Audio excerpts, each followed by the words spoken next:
El sol de la Guajira caía como un castigo antiguo sobre la tierra resquebrajada, haciendo temblar el horizonte entre espejismos de calor y polvo. En las afueras de Uribia, los ranchos de barro y palma se alzaban dispersos, como si tuvieran miedo de acercarse demasiado unos a otros, separados por caminos de arena, donde solo se oían los cascos de las mulas y el silbido del viento. Los quectes de Trupillo se curvaban ásperos junto a los jagüeyes casi secos, custodiando el agua como si fuera un secreto. Allí, la vida no se guiaba por papeles ni por jueces de ciudad, sino por palabras susurradas en la sombra de los corrales y por la voluntad de unos pocos apellidos que podían decidir quién bebía, quién comía y quién se arrodillaba. Mariela Villalobos se levantaba antes del amanecer, cuando el cielo apenas comenzaba a aclarar con un azul deslavado sobre las dunas. Sus manos, curtidas por años de recolección de sal en Manaure, aún conservaban las marcas blancas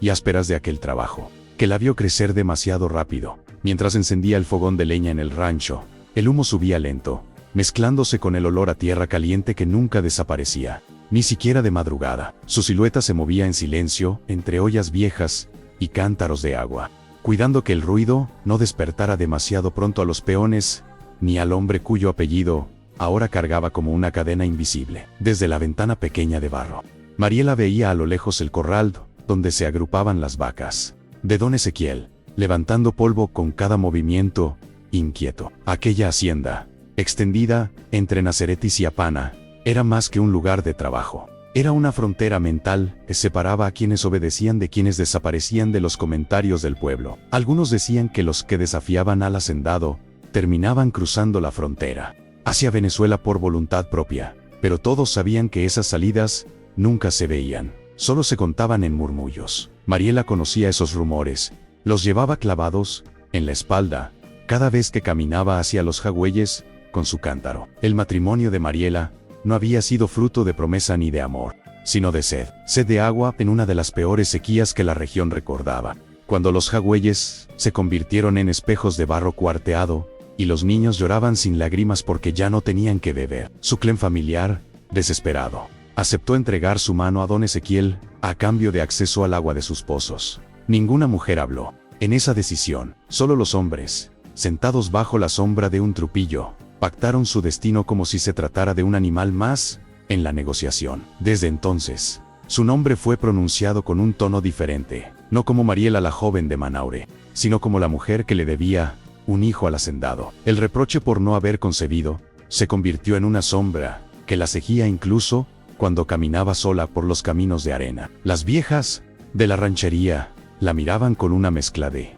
lástima y miedo, como si su vientre vacío fuese una advertencia enviada por los espíritus del desierto. Algunos murmuraban que la tierra castigaba a quienes ocultaban algo. Otros decían que tal vez ella estaba maldita.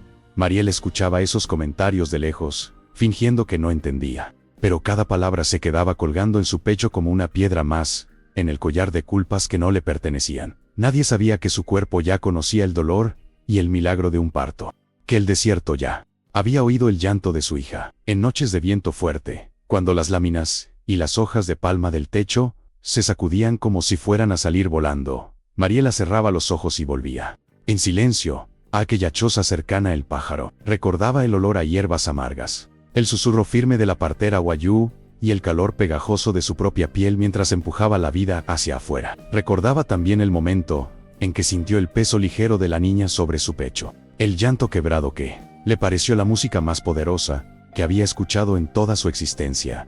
Pero esos recuerdos estaban prohibidos, incluso dentro de su propia mente. Cada vez que se permitía sentirlos, debía ahogarlos antes de que se convirtieran en lágrimas visibles. Aquel secreto no era solo suyo. Había otro nombre grabado en esa historia: Tomás Aranguren, el vaquero humilde que se movía entre ranchos y montes con la misma naturalidad con la que otros caminaban por calles pavimentadas. Sus manos sabían leer el cansancio de las reses, pero también habían sabido sostener el rostro de Mariela cuando el mundo se les vino encima, antes de que el matrimonio de deuda la arrastrara hacia la casa de don Ezequiel.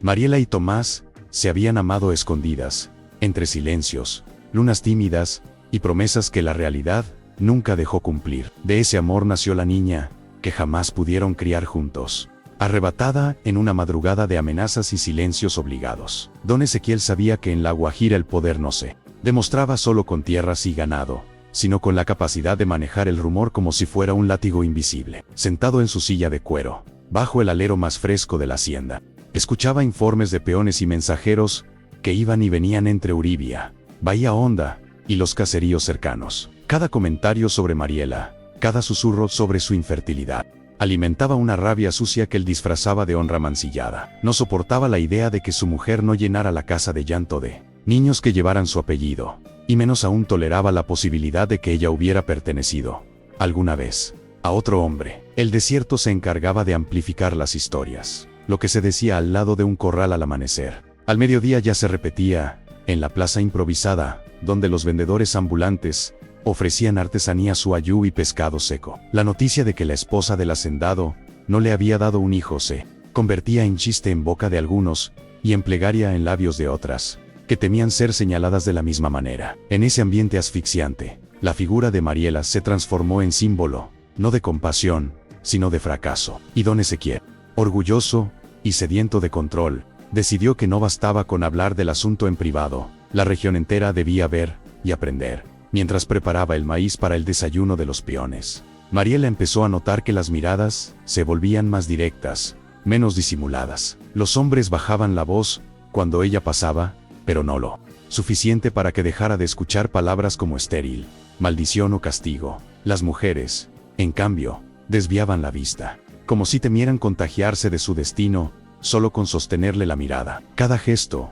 cada silencio forzado, le anunciaba que algo se estaba moviendo por debajo de la tierra seca, algo que no iba a poder evitar. El viento traía más que polvo, traía la sensación de una tormenta, que no se vería en nubes, sino en ojos ajenos. Una tarde, el cacique local llegó a la hacienda acompañado de 2 hombres mayores, vestidos con sus mantas tradicionales y rostros marcados por el sol y los años. Hablaron largo rato con don Ezequiel bajo la sombra del árbol más grande del patio, mientras un peón atento se encargaba de que las tazas de café nunca quedaran vacías. Mariela los observaba desde lejos, fingiendo lavar utensilios en el patio trasero, pero cada tanto sentía el peso de las miradas que se cruzaban sobre su figura. No oía las palabras exactas, pero reconocía el tono de acuerdo, de pacto sellado, de decisión. No pensaba incluirla a ella más que como objeto del tema.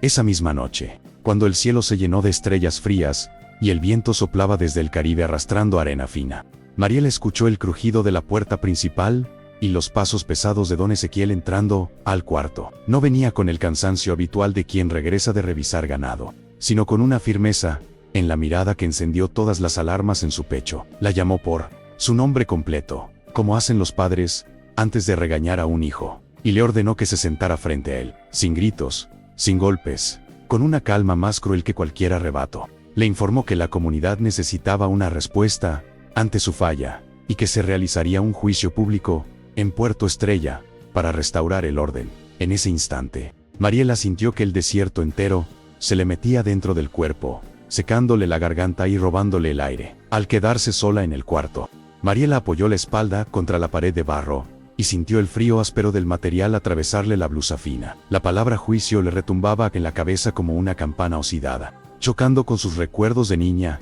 cuando oía hablar de castigos comunitarios contra ladrones de cabras o mujeres acusadas de traición. Nunca imaginó verse en el centro de uno de esos círculos de miradas. Cerró los ojos y trató de imaginar que todo era una amenaza pasajera, una forma de asustarla para que rezara más, para que se humillara aún más ante el hacendado. Pero la mirada de Ezequiel, seca y decidida, había tenido la firmeza de una sentencia ya firmada. Aquella noche casi no durmió. El viento soplaba con fuerza, haciendo vibrar las láminas del techo y colándose por las rendijas de la ventana, trayendo arena que se acumulaba en las esquinas del suelo. Mariela se acostó, pero cada vez que intentaba cerrar los ojos, veía la plaza de Puerto Estrella llena de rostros conocidos, algunos que la habían visto crecer en Manaure, otros que solo la conocían de oídas. Pensó en cómo la señalarían, en cómo sus manos, que un día recogieron sal y cargaron cántaros para ayudar a su familia, serían ahora exhibidas como si estuvieran manchadas de culpa. El sueño se le escapaba como el agua de un jagüey cuando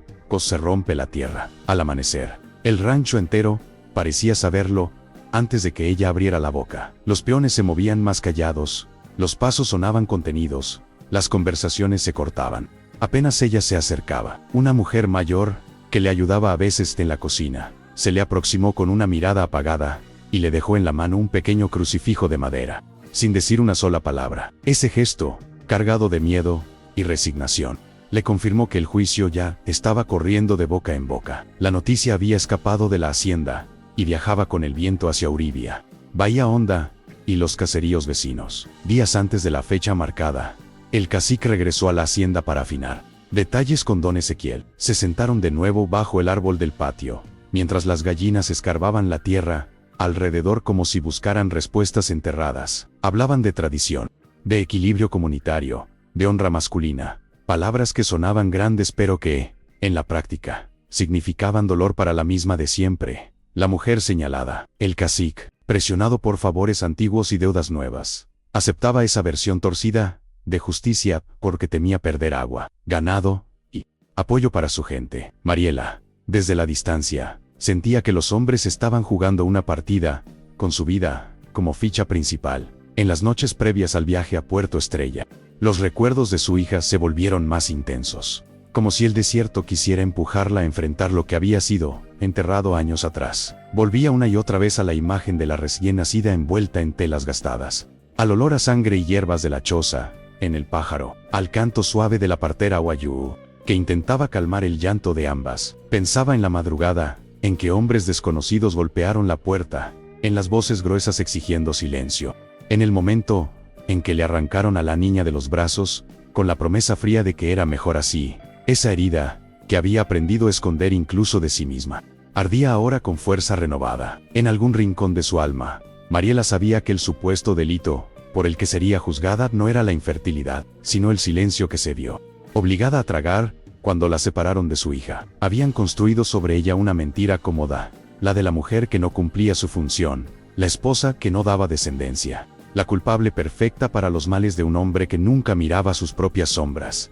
Mientras ella cargaba culpas, Ezequiel se presentaba ante todos como el guardián de la moral, el hombre dispuesto a sacrificar incluso a su propia mujer, en nombre de la tradición. El desierto, testigos, silencioso, parecía guardarla verdadera historia bajo sus dunas. La noticia del juicio llegó a los oídos de quienes recorrían los caminos polvorientos entre los caseríos, pescadores que iban a Puerto Estrella a intercambiar sal y artesanía suayú. Comentaban en voz baja que a la mujer del hacendado la van a exponer delante de todos. Algunos hablaban con morbo, otros con temor, otros con una rabia que no se atrevían a convertir en palabras. En los corrales, entre el mugido de las vacas y el balido de las cabras, se repetía la idea de que aquello serviría de ejemplo para las demás, como si la fertilidad fuera una moneda que se pudiera controlar con amenazas y espectáculos públicos. En una ranchería más alejada, cerca de las montañas que marcaban la ruta hacia la frontera con Venezuela, un vaquero escuchó por primera vez el rumor. Tomás Aranguren estaba revisando una cerca rota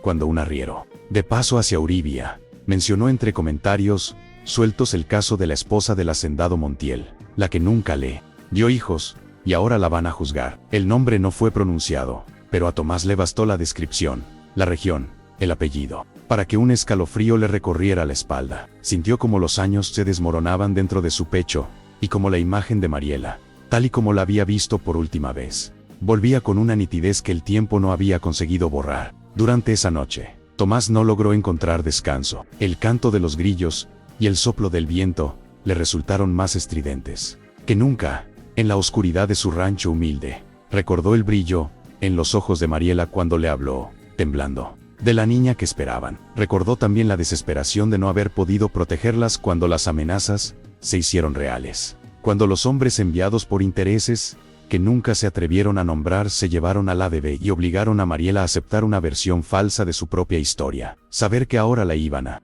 juzgar por no dar un hijo le encendió una rabia distinta. Una mezcla de culpa vieja y coraje nuevo. Mientras tanto, en la hacienda, los preparativos para el viaje a Puerto Estrella se volvían parte del paisaje cotidiano, como si se tratara de una feria más. Los peones limpiaban los caballos, ajustaban monturas, revisaban carretas y hablaban de caminos y horarios, procurando no mencionar el verdadero motivo del desplazamiento. Don Ezequiel ordenó que se seleccionara un grupo de hombres leales para acompañar la comitiva, no solo para cuidar a Mariela, sino para asegurar que nadie intentara interrumpir el espectáculo que tenía planeado. Quería presencia, público, testigos. Sabía que el miedo crece cuando todos ven lo que le puede pasar a cualquiera. La noche anterior a la partida, Mariela se arrodilló en el suelo de su cuarto y apoyó la frente contra la cama sencilla, donde tantas veces se había quedado mirando el techo, preguntándose en qué momento su vida dejó de pertenecerle. No pidió milagros, porque hacía tiempo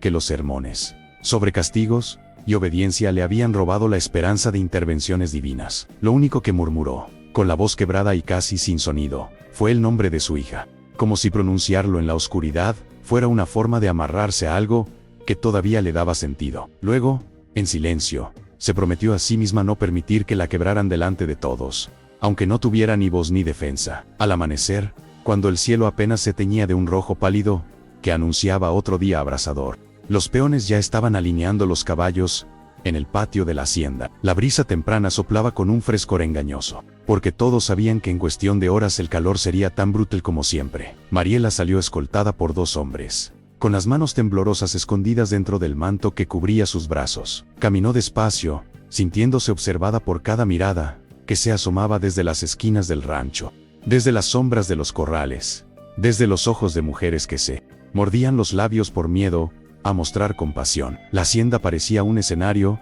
al que ella nunca pidió subir. Don Ezequiel apareció montado en su caballo más imponente, un animal negro que resoplaba como si también sintiera la tensión que cargaba el aire. Él no miró a Mariela directamente, mantuvo el rostro en alto, las riendas firmes y el pecho inflado como si estuviera encabezando una procesión de orgullo. Ordenó que partieran sin más ceremonias, y los hombres comenzaron a moverse en fila hacia el camino que conducía a Puerto Estrella. El polvo se levantó de inmediato, cubriendo los pies descalzos de Mariela, que caminaba detrás de la comitiva como una figura arrastrada por el destino, no por voluntad propia. El trayecto era largo y cruel. Bajo el sol que ya empezaba a quemar la piel, Mariela sintió como la arena se metía entre sus dedos, raspando cada paso que daba. Los peones no le ofrecieron agua, aunque ellos mismos bebían sorbos pequeños de sus botellas de cuero para soportar la caminata. A lo lejos, las dunas de Taroa se alzaban como montañas de fuego, y el mar del Caribe apenas se insinuaba con un tono azul profundo que parecía inalcanzable. El aire olía a sal,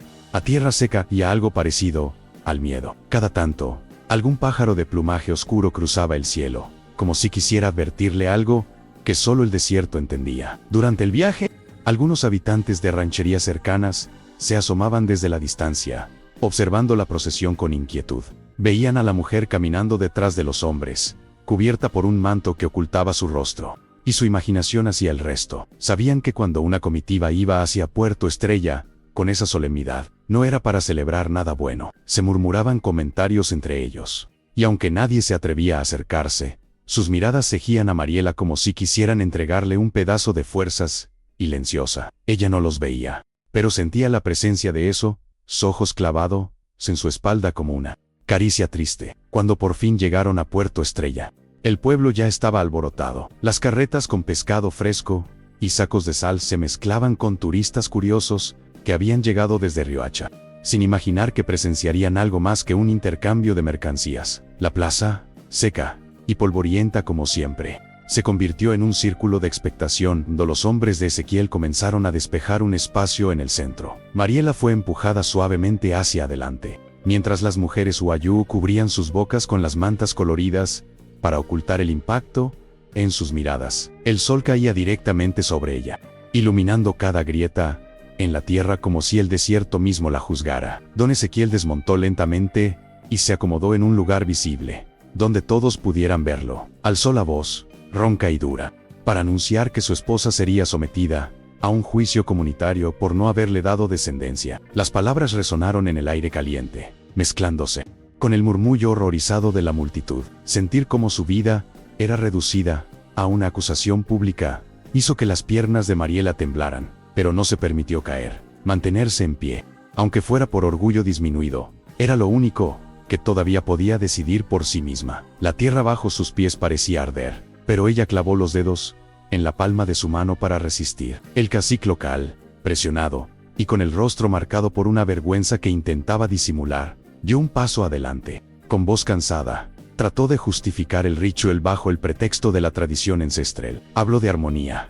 de equilibrio, de responsabilidades dentro del hogar. Pero cada palabra caía como una piedra sobre el silencio del pueblo. Algunos hombres asentían con convicción, otros con miedo. Las mujeres evitaban mirar a Mariela directamente, como si temieran ser llamadas a ocupar ese mismo lugar algún día. El juicio comenzaba no con pruebas, sino con la humillación más básica: exponer a la víctima. Ante los ojos de todos, Ezequiel ordenó que le colocaran el collar de espinas de Trujillo alrededor del cuello, símbolo de deshonra según la versión retorcida que él mismo había impuesto. Los peones obedecieron, agarrando la corona, áspera, y levantándola con cuidado, para no clavarse ellos mismos. Cuando la bajaron sobre el cuello de Mariela, las espinas perforaron su piel inmediatamente, haciendo que una línea delgada de sangre resbalara por su clavícula. El ardor era insoportable, pero ella apretó los dientes y mantuvo la mirada baja, sin regalarle a Ezequiel el espectáculo de verla quebrarse. El silencio que siguió fue tan pesado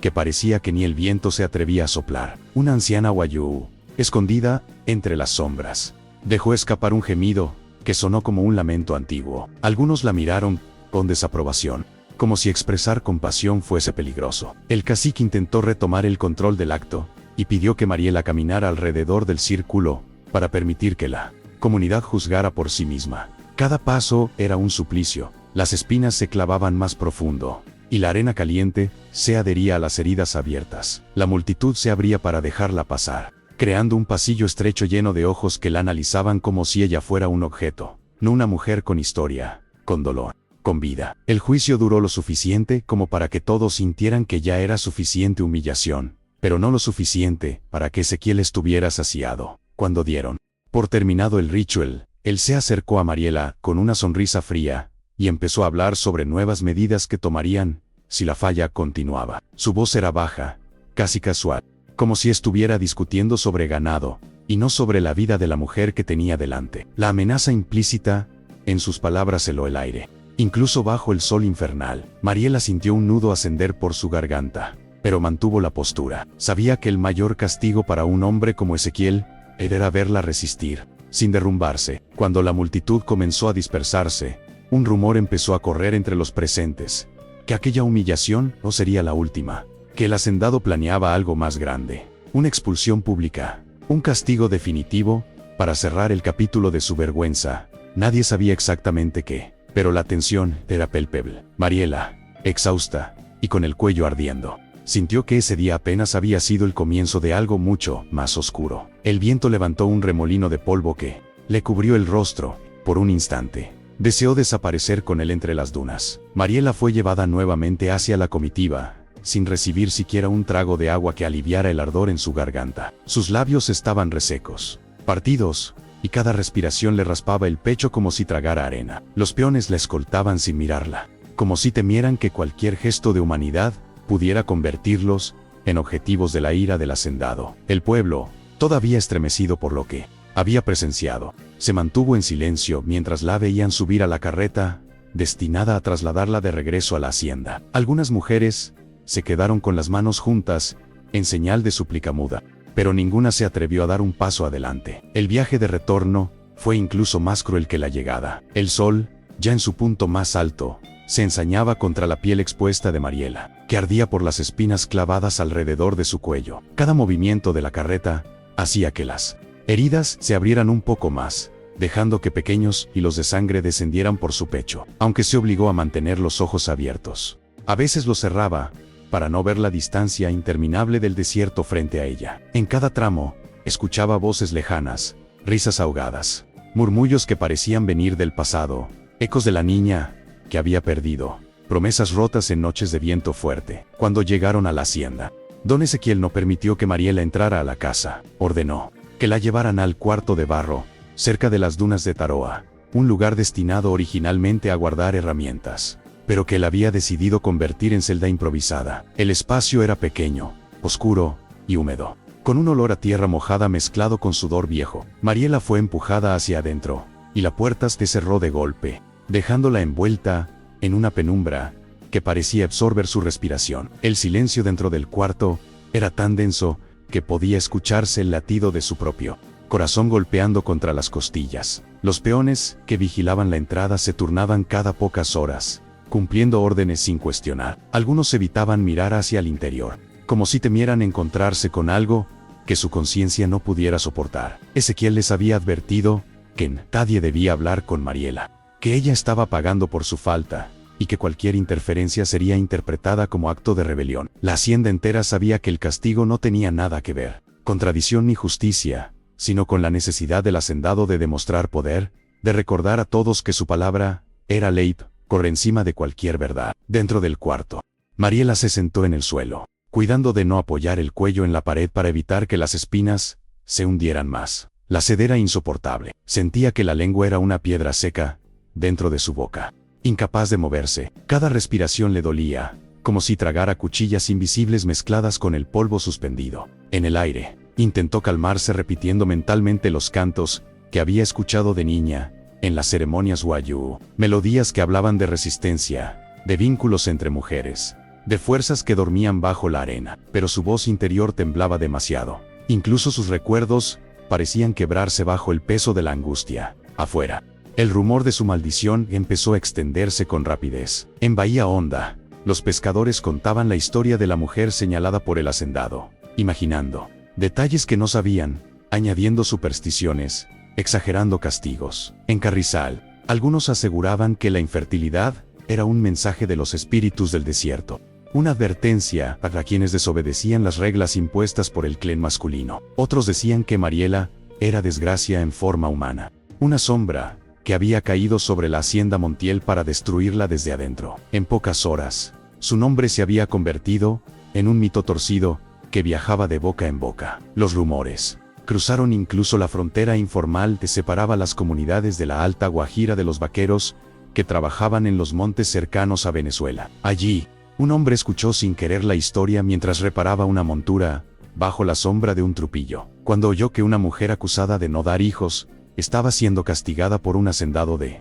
apellido Montiel. Sintió que el corazón se le detenía un instante. Tomás Aranguren levantó la mirada del cuero desgastado y preguntó, con la voz tensa, detalles que nadie conocía con precisión, pero no necesitaba confirmación. Sabía perfectamente de quién se trataba. Esa noche, Tomás no encendió el fogón para cocinar. Se quedó sentado frente a la puerta de su rancho, mirando el horizonte sin ver realmente nada. La brisa nocturna traía el olor algado del mar mezclado con el polvo caliente de las dunas. Un aroma familiar que solía tranquilizarlo, pero que ahora le oprimía el pecho. Recordaba a Mariela como la joven que reía tímidamente mientras recogían sal juntos durante una temporada en Manaure. Recordaba sus manos suaves, su mirada dulce, su forma de caminar entre los ranchos con la dignidad de alguien que nunca pidió más de lo que la vida podía ofrecerle. Y recordaba, sobre todo, el nacimiento de su hija y la forma en que se la arrebataron. Mientras el cielo oscurecía, Tomás tomó la decisión que le cambiaría la vida.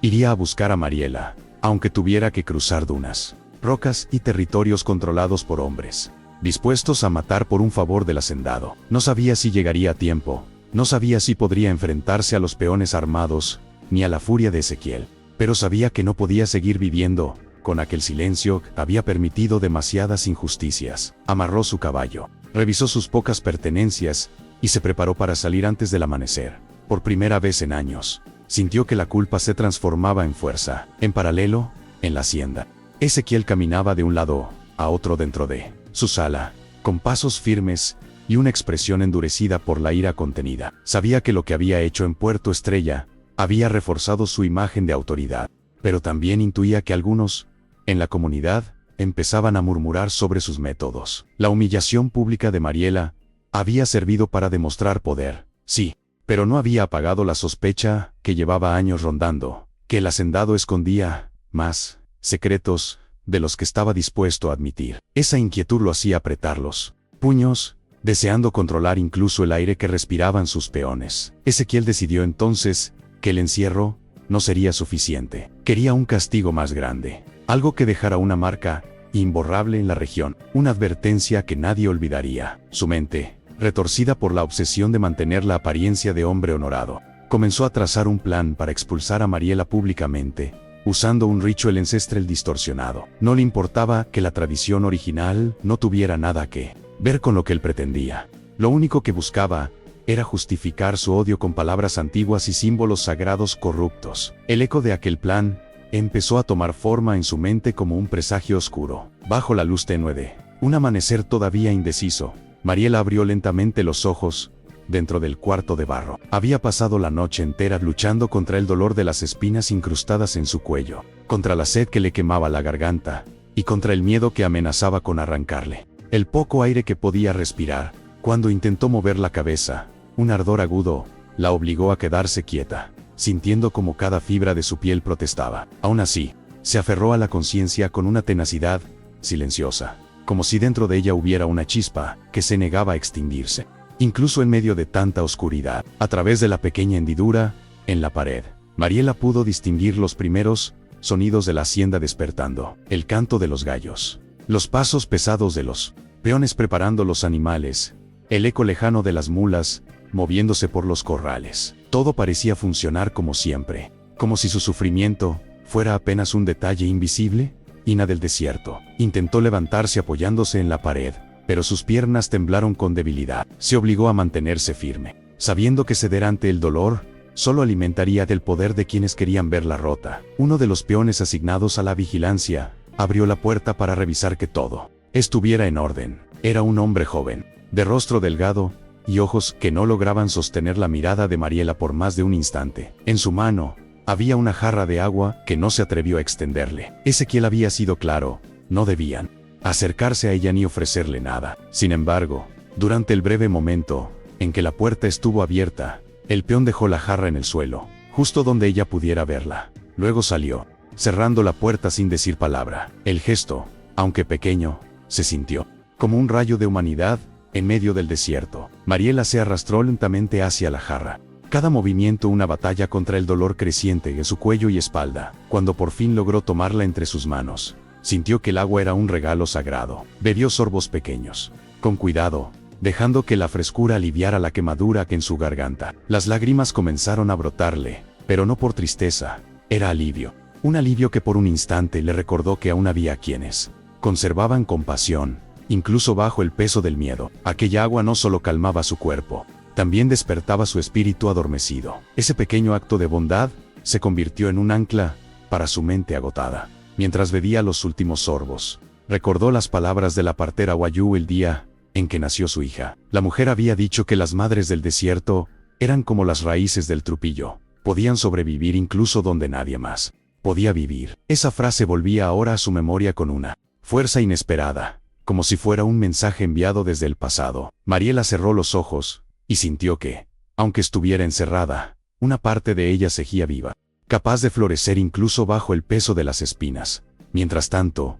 los rumores sobre su encierro seguían extendiéndose por la región. En Uribia, los comerciantes discutían si el castigo de Ezequiel era justo o si se estaba extralimitando. Algunos decían que la infertilidad era causa suficiente para un juicio público. Otros cuestionaban por qué tanto ensañamiento con una mujer que había cumplido todas las obligaciones impuestas por la tradición. En las rancherías cercanas, las mujeres se reunían en círculos secretos para hablar de Mariela, compartiendo sus propios miedos. Todas sabían que la línea entre ser esposa respetada y ser acusada de deshonra era tan delgada como el borde de una hoja de quectes. En medio de ese creciente murmullo, el cacique local empezó a sentir la presión de las miradas. Aunque había legitimado la humillación en Puerto Estrella, algo dentro de él comenzaba a inquietarse. No era compasión al menos no se atrevía a llamarlo así, sino el temor de que la tradición estuviera siendo usada como arma en manos de un hombre que buscaba controlar a todos a su alrededor. Sin embargo, estaba atrapado entre la obligación de proteger a su comunidad y la dependencia económica que tenía de los favores de Ezequiel. Esa tensión lo perseguía incluso en sueños, como si una sombra lo vigilara desde los linderos del desierto. Pero mientras la región luchaba con dudas y rumores, Tomás ya estaba en camino, montado en su caballo. Avanzaba con determinación a través de los caminos polvorientos que conectaban las rancherías. El sol le golpeaba la espalda y el sudor le chorreaba por el rostro, pero no reducía el paso. Cada vez que cerraba los ojos para secarse el sudor, veía el rostro de Mariela, aquel gesto dulce que escondía fortaleza, aquella mirada que un día le había hecho creer en la posibilidad de un futuro juntos. Pensar en ella encerrada, humillada y herida, hacía que su corazón latiera con una mezcla de dolor y furia. Por las noches, Tomás hacía pequeñas fogatas para descansar unas horas, miraba el fuego bailar y, en silencio, se pedía perdón por todos los años en los que permaneció lejos, por haber permitido que el miedo lo paralizara cuando más necesitaban que hablara. Recordaba el momento exacto en que les arrebataron a su hija, el llanto desgarrador de Mariela, y la impotencia que lo había convertido en un hombre que huyó en lugar de luchar. Ese recuerdo era un cuchillo que lo empujaba a seguir avanzando, a no detenerse aunque las dunas parecieran moverse y los caminos se volvieran interminables. En la hacienda, Ezequiel terminó de delinear su plan final. Convocó al cacique y a varios líderes de rancherías con la excusa de discutir un problema con el ganado. Cuando todos estuvieron sentados alrededor de una mesa llena de jarros de café, les anunció su decisión de expulsar a Mariela públicamente mediante un ritual ancestral. Usó palabras solemnes, citó tradiciones antiguas que nadie recordaba exactamente y manipuló la situación hasta presentar su castigo como un acto de protección para la comunidad. Algunos hombres asintieron, otros permanecieron en silencio, pero ninguno se opuso. El miedo seguía dominando más que cualquier noción de justicia. En ese momento, un silencio cargado cayó sobre el cuarto. Todos sabían que la expulsión pública era una sentencia más cruel que la muerte, porque significaba cortar a una mujer de sus raíces, de su clan, de su historia. Significaba vivir en la soledad del desierto, sin protección, sin nombre, sin posibilidad de regresar jamás. Aunque ninguno lo dijo en voz alta, muchos sintieron un estremecimiento. Ezequiel estaba cruzando una línea que ni los hombres más duros de la región se atrevían a cruzar, pero ese pensamiento quedó atrapado en sus gargantas. La obediencia, como siempre, ganó. Al caer la tarde, Mariela comenzó a sentir que el aire dentro del cuarto se hacía más pesado, casi irrespirable. El calor acumulado del día convertía las paredes de barro en una estufa que parecía empeñada en consumir hasta su último aliento. Se recostó con cuidado contra la pared menos caliente, intentando mover el collar lo suficiente para aliviar el ardor, pero cada intento solo provocaba que las espinas se hundieran más en su piel, irritada. El dolor se volvió un zumbido constante, mezclado con el cansancio que le pesaba en los párpados. Aún así, se mantuvo despierta, porque sabía que dormir demasiado profundo podría significar no despertar jamás en aquel encierro, sin agua ni aire. En ese silencio opresivo, los sonidos de la hacienda se volvían casi fantasmas. Oía pasos que iban y venían, murmullos entre peones que parecían temer ser escuchados, el crujido del viento pasando entre las dunas de Taroa, trayendo consigo el olor a mar lejano. En ocasiones, escuchaba golpes secos, quizás puertas cerrándose, quizás herramientas cayendo, pero su mente fatigada los transformaba en recuerdos fragmentados. Veía el rostro de su hija recién nacida, luego el de la partera Wayú sosteniéndola, luego el de Tomás con los ojos desbordados de angustia. Era como si el encierro despertara las imágenes más profundas que había intentado enterrar durante años. Un par de horas después, la puerta volvió a abrirse lentamente. El mismo peón joven que le había dejado agua entró en silencio, mirando hacia los lados como si temiera ser seguido. Llevaba en las manos un pequeño trozo de pan envuelto en tela, que dejó en el suelo sin decir palabra. La luz tenue del atardecer iluminó parcialmente su rostro, revelando la preocupación que intentaba ocultar. Mariela quiso agradecerle, pero apenas pudo abrir la boca. Su voz era un susurro roto que no encontraba salida. El peón cerró la puerta con el mismo cuidado con el que alguien deposita una plegaria. Ese pan, aunque duro y escaso, se convirtió para ella en el alimento más valioso de su vida. La noche cayó por completo, envolviendo la hacienda en un silencio que solo se rompía por el aullido distante de los perros. Mariela, sosteniendo el pedazo de pan entre sus dedos, lo comió lentamente, dejando que cada migaja se deshiciera en su boca seca. Era una sensación extraña, en medio de tanto dolor. Aquel alimento le devolvía un fragmento de humanidad, y mientras comía, sintió una claridad nueva en sus pensamientos, como si el desierto, en lugar de consumirla, la estuviera templando por dentro. A pesar de las heridas, del encierro y del miedo, todavía había algo en ella que no se rendía. Esa misma noche, el rumor de la expulsión pública decidió abandonar la hacienda y correr por todos los caminos de arena. Un peón, aterrorizado por lo que había escuchado de boca del hacendado, se lo susurró a un arriero que pasaba rumbo a Uribia. El arriero, incapaz de contener la indignación, lo compartió en voz baja con comerciantes y pescadores. Y así, como un hilo que se extiende, sin que nadie pueda romperlo, la noticia llegó hasta oídos de mujeres que habían sufrido castigos menores, de ancianos, que recordaban épocas más crueles, e incluso de hombres, que jamás habían cuestionado la autoridad de Ezequiel. La región comenzaba a inquietarse. Tomás, mientras tanto, continuaba su camino sin detenerse demasiado. Había pasado la frontera, entre rancherías, y ahora avanzaba por un sendero, que serpenteaba entre arbustos secos, quectes gigantes. Su caballo respiraba con dificultad, pero el hombre seguía cabalgando, con la determinación de quien ya no tiene nada que perder. A cada paso, Tomás sentía, como el desierto parecía ponerlo a prueba, ráfagas de viento caliente, dunas que se movían como trampas vivas, la sensación constante de ser observado por la propia tierra. Pero su mente solo repetía un nombre: Mariela, Mariela, Mariela. En un descanso breve, bajo la sombra de un árbol escaso, Tomás recordó la noche en que Mariela le confió que estaba embarazada. Recordó cómo se tomó su rostro entre las manos, prometiéndole que la protegería, que no permitiría que la presión del clan y las amenazas de los hombres poderosos destruyeran lo que habían creado juntos. Recordó también la mañana en que todo se vino abajo, cuando los hombres enviados por intereses ajenos irrumpieron sin piedad, cuando la niña fue arrancada de sus brazos, y él, paralizado por la rabia y el miedo, se quedó sin hacer nada. Esa memoria ardía, más fuerte que el sol, quemándole el pecho con una culpa que había cargado por años. Mientras Tomás avanzaba decidido, la región continuaba agitándose. En Paraguachón, una mujer que criaba huérfanos escuchó los rumores de la mujer maldita que sería expulsada públicamente. Su rostro se endureció al reconocer el apellido Montiel y la zona donde todo ocurría. La partera Guayú, que había ayudado en el nacimiento de la niña, también escuchó la noticia.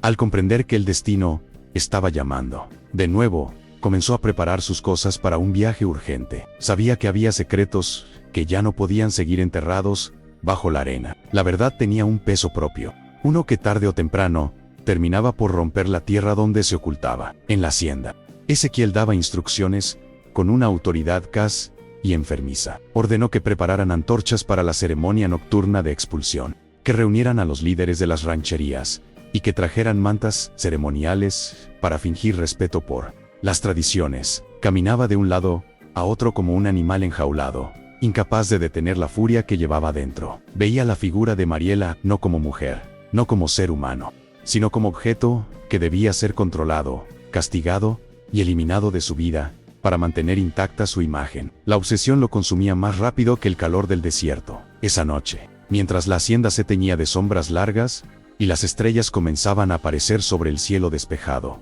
Mariela escuchó pasos más fuertes acercándose a su celda. Un grupo de peones abrió la puerta con brusquedad y la obligó a levantarse. Su cuerpo protestó con un dolor que casi y la derribó, pero ella se mantuvo de pie. Los hombres le vendaron los ojos para que no viera el camino que la llevaría al lugar de la ceremonia. Mariela sintió la tela áspera cubrirle el rostro, dejándola a oscuras. El aire olía a humo de antorchas y a miedo. Sabía que el momento decisivo se acercaba, aunque aún no imaginaba la magnitud del cambio que estaba por desencadenarse. Los pasos de los peones resonaban sobre la arena mientras conducían a Mariela hacia un destino que ella no podía ver. Vendada, apenas distinguía la dirección del viento y el olor tenue del humo que indicaba que se acercaban a un grupo de personas reunidas. Sentía como la tierra bajo sus pies se volvía más irregular, como si estuvieran subiendo a un terreno ligeramente elevado, tal vez una loma cercana a las dunas. Cada movimiento del collar de espinas provocaba punzadas que le hacían apretar los dientes, pero ella mantenía la cabeza erguida, negándose a ofrecerles la imagen de una mujer quebrada. Aunque no pudiera ver, escuchaba los murmullos, las respiraciones contenidas, la expectación cargada en el ambiente. A medida que avanzaban, el sonido del mar se volvió más evidente. Puerto Estrella quedaba lejos, pero la ceremonia no se realizaría allí, sino en un punto escondido entre la hacienda y las dunas de Taroa, un lugar que Ezequiel había elegido estratégicamente para evitar miradas ajenas que pudieran cuestionarlo. Mariela sintió como sus pies descalzos tocaban una superficie más fría, tal vez una zona de sombra natural. Los peones la detuvieron bruscamente, y uno de ellos ajustó las cuerdas que sujetaban sus muñecas. El aire olía a algodón chamuscado, a madera quemándose. Aricho el antiguo falseado por manos violentas. La venda fue retirada de pronto, y Mariela parpadeó varias veces, mientras sus ojos se acostumbraban a la oscuridad, iluminada por antorchas.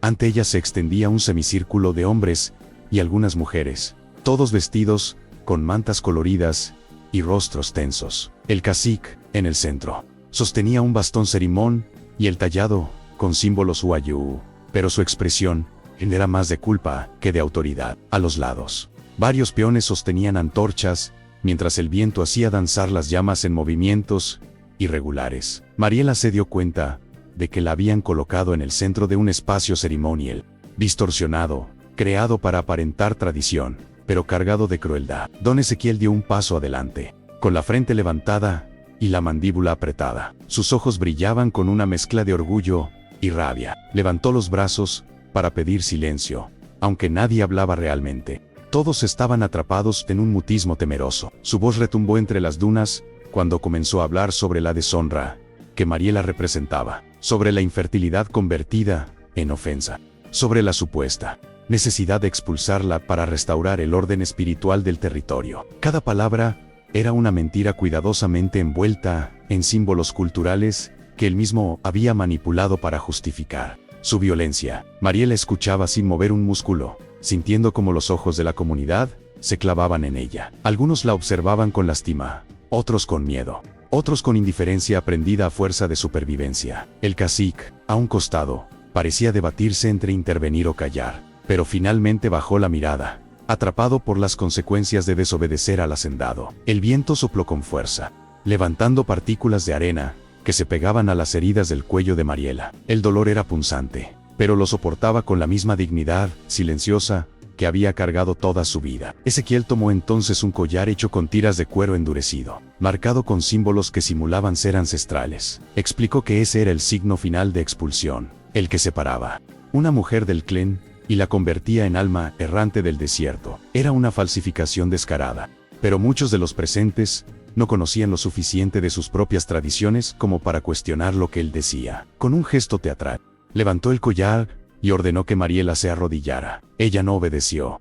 Permaneció de pie, su mirada fija en él, provocando un murmullo inquieto entre los presentes. Enfurecido, Ezequiel hizo una señal, y dos peones se acercaron para obligarla. La tomaron por los brazos, apretando con fuerza, intentando bajarla al suelo. Mariela sintió como sus rodillas temblaban, no por miedo, sino por la mezcla de dolor, deshidratación y agotamiento acumulado. Los presentes observaban sin intervenir, paralizados por la historia de autoridad que los había moldeado durante generaciones. Pero justo cuando sus rodillas tocaban la arena, un sonido inesperado rompió el silencio, un galope acelerado, firme, acercándose a gran velocidad desde la oscuridad más profunda del desierto. Los peones se detuvieron. Algunos levantaron las antorchas por reflejo, tratando de ver mejor más allá de las dunas. El cacique frunció el ceño, confuso, y un murmullo de incertidumbre recorrió a los presentes. Ezequiel giró la cabeza con irritación, creyendo que alguien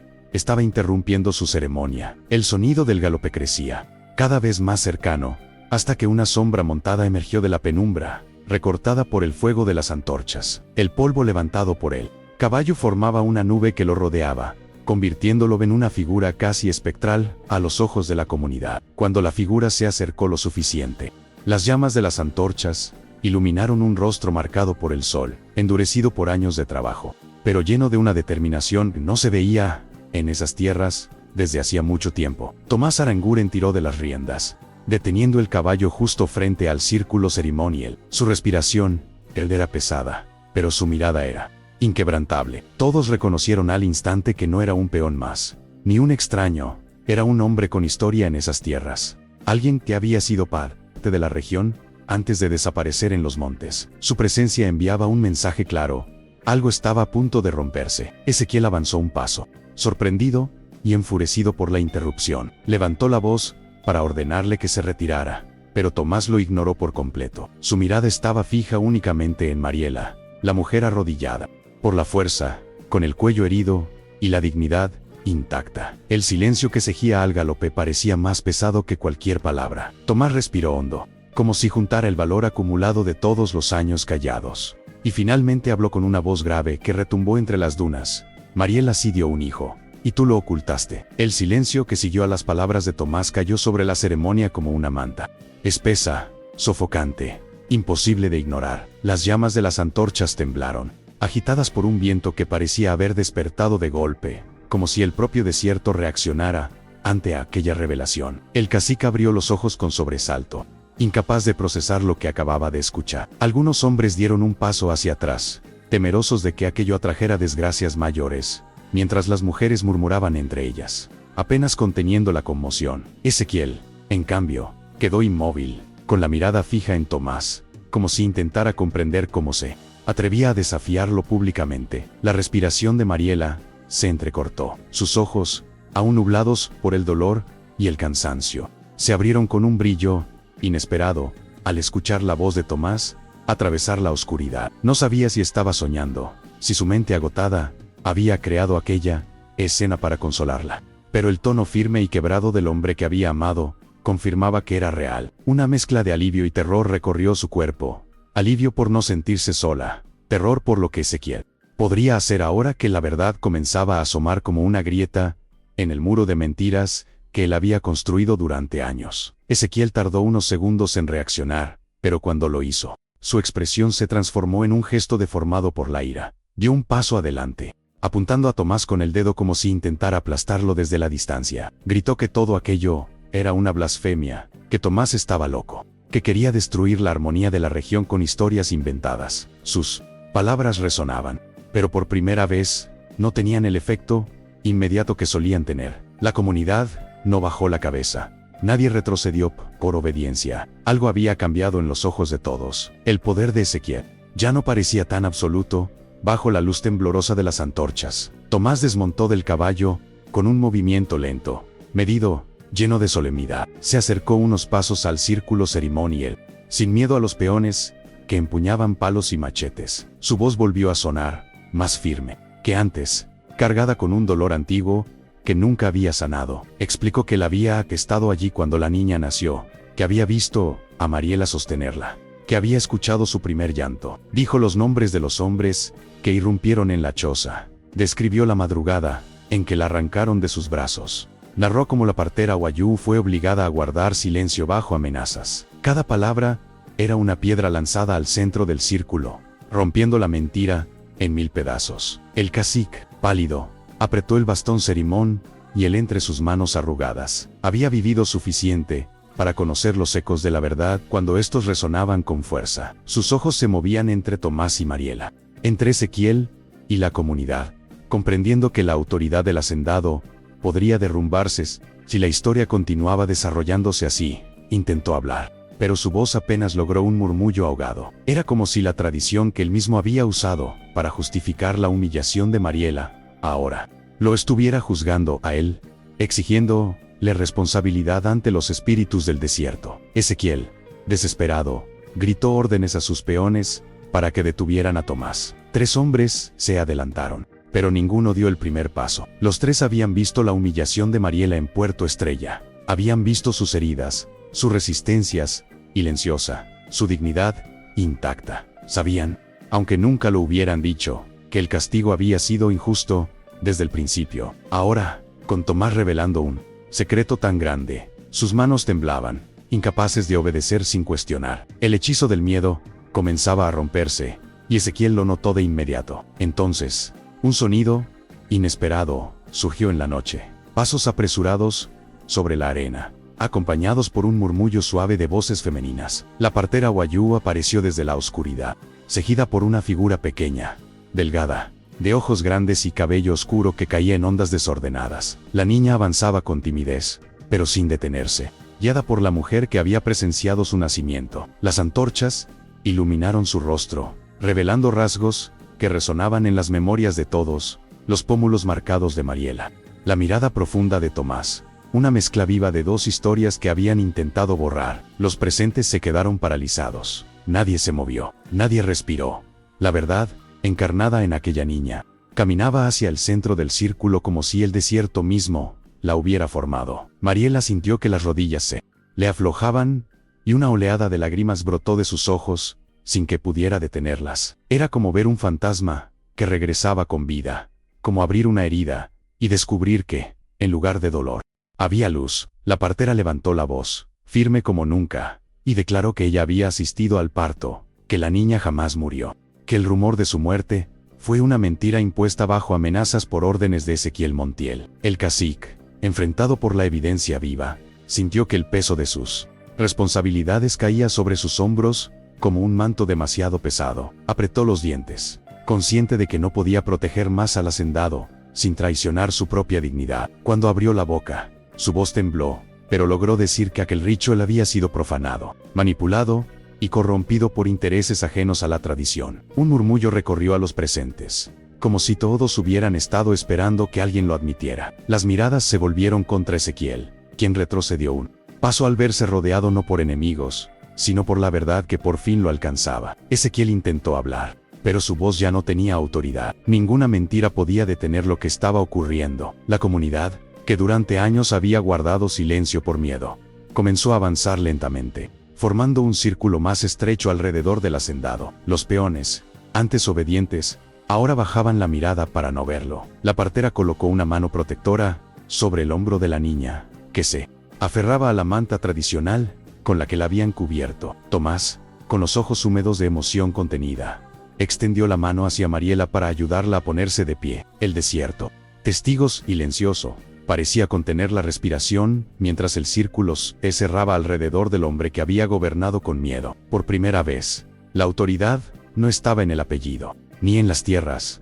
ni en las armas, sino en la verdad encarnada, la hija arrebatada, la madre humillada, el hombre que regresó para hablar, la comunidad que despertaba. Era el momento en que todo lo que había sido ocultado bajo la arena comenzaba a salir a la luz con una fuerza imposible de detener. El silencio que envolvió a la comunidad se volvió casi sagrado, como si las dunas, el viento y el propio desierto se inclinaran hacia adelante para escuchar lo que ocurriría a continuación. Ezequiel retrocedió un paso más, incapaz de sostener la mirada de tantos ojos que ahora lo juzgaban. Buscó apoyo en los peones, que durante años habían obedecido todas sus órdenes, pero esta vez ninguno dio un paso al frente. El peso de sus actos, tantas veces ocultos bajo amenazas, comenzaba a caerle encima, como una avalancha lenta e implacable. Era la primera vez que el hacendado se encontraba verdaderamente solo. La niña avanzó unos pasos hacia Mariela, con el corazón latiendo fuerte, aunque sin miedo. Sus ojos, grandes y oscuros, como el cielo nocturno, se clavaron en los de la mujer arrodillada. Mariela sintió que todo su cuerpo temblaba, pero no de dolor, sino de una emoción tan profunda que la atravesaba como un rayo. Cuando la niña levantó una mano para tocarle la mejilla, el mundo pareció detenerse. El calor de esa pequeña palma contra su piel rota era la prueba más contundente de que la vida había resistido, de que el amor que intentaron destruir había sobrevivido a pesar de todo. Tomás se acercó para ayudar a Mariela a ponerse de pie. Su brazo firme la sostuvo mientras ella lograba enderezarse, respirando con dificultad, pero llena de una fuerza nueva que no tenía antes. La comunidad observaba en silencio, con un respeto que nunca habían mostrado hacia ella. Algunos tenían lágrimas en los ojos, otros se cubrían el rostro con las mantas, avergonzados por haber permitido tanto abuso durante tantos años. El cacique, con el bastón cerimón y el temblando entre sus manos, se adelantó lentamente hasta quedar frente a Ezequiel. Ya no había miedo en su mirada, solo una tristeza, vieja y profunda. Esta verdad, dijo el cacique, con voz firme, eclipsa cualquier tradición. Has corrompido nuestras costumbres. Has usado la cultura de nuestros ancestros para justificar tu crueldad. Eso no es autoridad, eso es delito. Las palabras resonaron con la fuerza de un trueno silencioso. Nadie había hablado así a Ezequiel en décadas. El hacendado trató de responder, pero la voz se le quebró. Alguna parte de él comprendió que había perdido, que el miedo ya no lo protegía.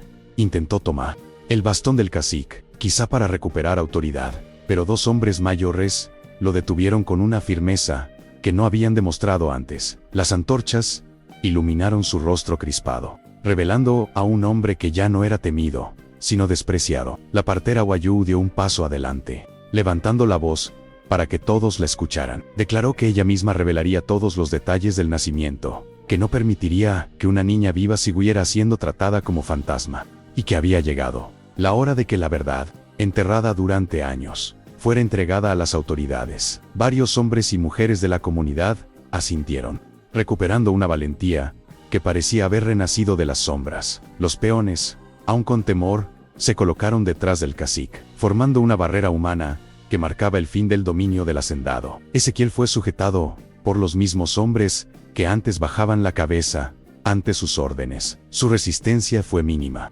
casi patética, como si en cuestión de minutos hubiese envejecido décadas. Lo arrastraron lentamente hacia la carreta que lo llevaría a Riohacha, donde finalmente enfrentaría a las autoridades. Las antorchas iluminaron ese recorrido, y la comunidad entera observó en silencio, consciente de que estaban presenciando el derrumbe de un imperio levantado con miedo y silencio. Era una imagen que ninguno olvidaría jamás. Cuando la carreta se alejó, el viento pareció cambiar. Ya no era un soplo caliente y áspero, sino una brisa más fresca, casi amable, que hacía danzar las mantas y levantaba pequeñas nubes de arena como un canto ceremonial. Mariela, con el collar de espinas aún alrededor del cuello, se inclinó lentamente hacia su hija, abrazándola con los brazos temblorosos. Fue un abrazo torpe, doloroso, pero lleno de una ternura que había permanecido encerrada durante años. La niña respondió con un llanto suave, como si su cuerpo reconociera al fin el lugar al que pertenecía. Tomás colocó una mano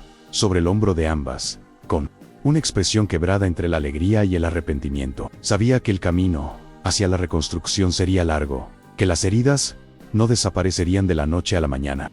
Pero en ese momento entendió algo que había olvidado, que la verdad podía sanar lo que la injusticia había intentado destruir. El cacique, con la mirada humedecida, se acercó para retirar el collar de espinas del cuello de Mariela, murmurando una disculpa que se perdió entre el viento. Era un gesto pequeño, pero necesario para comenzar a reparar el daño. La comunidad se reunió alrededor de ellos, no como espectadores, sino como parte de una región que finalmente despertaba. Mujeres que antes habían evitado mirar a Mariela, ahora la tocaban con suavidad en los brazos. Hombres que siempre habían callado, bajaban la cabeza en señal de culpa. La partera tomó la mano de la niña y la colocó entre las manos de Mariela, pronunciando palabras en Wayuu-Unaiki que hablaban de unión, regreso y renacimiento. Era una bendición ancestral, restaurada en su propósito original, lejos de las distorsiones impuestas por el hacendado. Esa noche, bajo las estrellas inmensas de la Alta Guajira, mientras las dunas guardaban el eco de lo ocurrido,